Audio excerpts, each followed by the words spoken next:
एक breaking news आहे। आपल्या देशातील तपास यंत्रणा स्वायत्त नाही असं समीर कुलकर्णी म्हणाले। मालेगाव स्फोटातील आरोपी एकमेकांना ओळखत देखील नव्हते असं समीर कुलकर्णी यांनी म्हटलेलं आहे।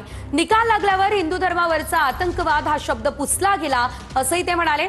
शरद पवार, जयंत पाटील यांच्यासारख्या नेत्यांना मतदान करू नका हे मोठं विधान समीर कुलकर्णी यांनी केलं। मालेगाव विस्फोट 2008 या खटल्यातील यच्चेयवत आरोपी एकमेकांना ओळखत सुद्धा नव्हते, नावाने सुद्धा ओळखत नव्हते। साध्वी प्रज्ञा सिंग ठाकूर या गुजरात मधील होत्या, प्रवीण टकलकी असा एक कर्नाटक मधला होता, आदरणीय मेजर उपाध्याय हे उत्तर प्रदेश मधले होते, काही जण मध्य प्रदेश मधले होते, काही जण पुण्यातले होते। पण या सगळ्यांच्या हृदयातला एकमात्र जो धागा आहे तो देशभक्तीचा आहे।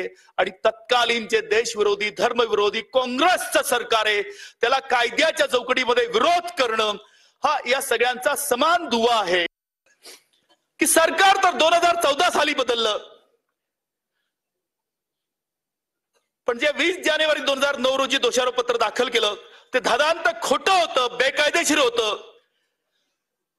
जे या राज्यातला सर्वोच्च कायदा आहे एमसीओसी ऍक्ट, या देशातला सर्वोच्च कायदा यूएपी ऍक्ट, त्याची मंजुरीच त्यांनी घेतली नाही आणि हे सगळं ट्रायल मध्ये उघडकीस पडलं। हा खटला विशुद्ध मेरिट वरती निकाली निघाला आणि मस्तकी लागलेला कलंक बहुसंख्यक हिंदू समाजावरचा पुसला गेला।